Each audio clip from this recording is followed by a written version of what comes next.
നമസ്കാരം. പാലക്കാട് സീറ്റിൽ മത്സരിക്കുന്നതുമായി ബന്ധപ്പെട്ട് ശോഭാ സുരേന്ദ്രൻ കഴിഞ്ഞ ദിവസം ഒരു പ്രസ്താവനയൊക്കെ നടത്തി.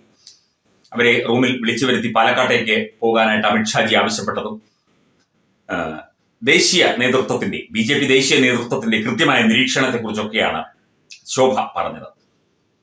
പാലക്കാട് കോൺഗ്രസ് ആത്മഹത്യ ചെയ്തു എന്നാണ് കോൺഗ്രസ് പ്രവർത്തകർ പറയുന്നത്. അത് നോക്കിക്കഴിഞ്ഞാൽ സത്യമാണ്.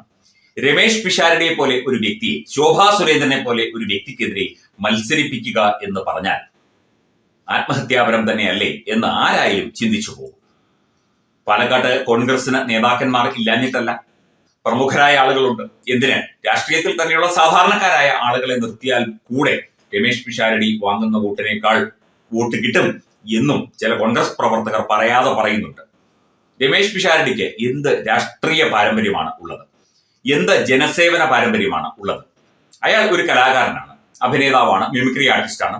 അദ്ദേഹത്തിന്റെ മേഖലയിൽ അദ്ദേഹം വളരെ ശക്തമായി ശോഭിക്കുന്ന വ്യക്തിയാണ്. അദ്ദേഹത്തെ കൊണ്ട് ഇറക്കി പാലക്കാട് പിടിക്കാം എന്നുള്ള ഒരു ധാരണ. ഇതിനകത്ത് 2-3 കാര്യങ്ങളുണ്ട്.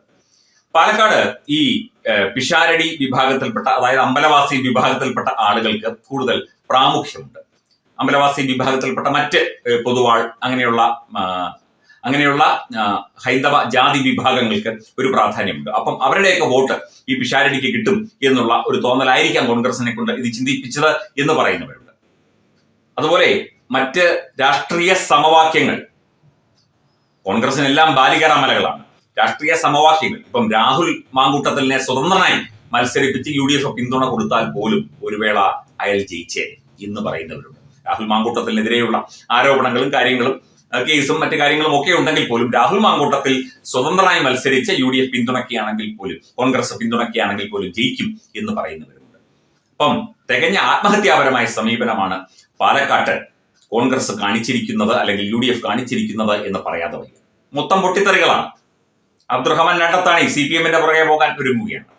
വടക്കൻ മേഖലയിൽ ശരിക്കും വലിയ തിരിച്ചടി. ഇപ്പം CPM-ന് TK ഗോവിന്ദൻ മുഖേനയൊക്കെ തന്നെ തിരിച്ചടി കിട്ടുന്നുണ്ട്. എന്നാൽ പോലും വടക്കൻ ജില്ലകളിലൊക്കെ തന്നെ കോൺഗ്രസിനും ഇത്തരത്തിലുള്ള രാഷ്ട്രീയ തിരിച്ചടികൾ ഇലക്ഷന് മുമ്പേ ഈ സ്ഥാനാർത്ഥി പ്രഖ്യാപനവുമായി ബന്ധപ്പെട്ട് തന്നെ വന്നുകൊണ്ടേയിരിക്കുകയാണ്. അതിനിടയിലൂടെയാണ് ഇത്തരത്തിൽ ശോഭാ സുരേന്ദ്രന് കൃത്യമായി ജയിക്കാനുള്ള എല്ലാ സാധ്യതകളും കോൺഗ്രസ് ഒരുക്കി കൊടുത്തിരിക്കുന്നത്.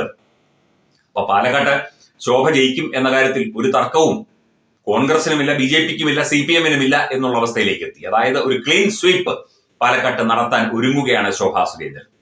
അവർക്ക് അതിശക്തമായ വേരുകൾ പാലക്കാട്ടുണ്ട്.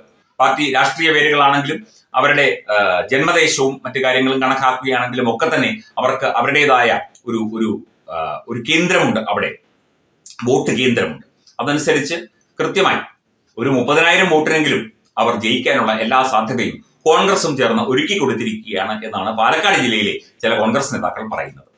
രമേശ് പിഷാരടിയൊക്കെ എന്ത് രാഷ്ട്രീയ നേതാവാണ്!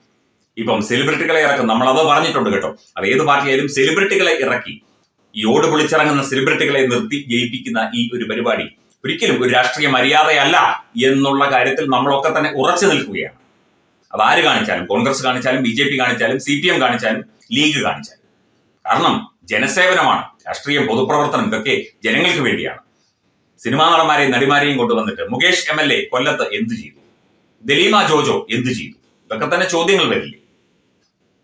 അപ്പൊ പാലക്കാട്ടെ കാര്യം പറയാം. പാലക്കാട്ട് ശോഭാ സുരേന്ദ്രന് ക്ലീൻ സ്വീപ്പ് കോൺഗ്രസ് നടത്തിയത് ആത്മഹത്യാപരമായ ഒരു സ്ഥാനാർത്ഥി നിർണയം തന്നെയാണ് എന്ന് കോൺഗ്രസ്സുകാർ തന്നെ പറയുന്നു. നമ്മളും ഏതാണ്ട് അത് തന്നെ പറയുന്നു.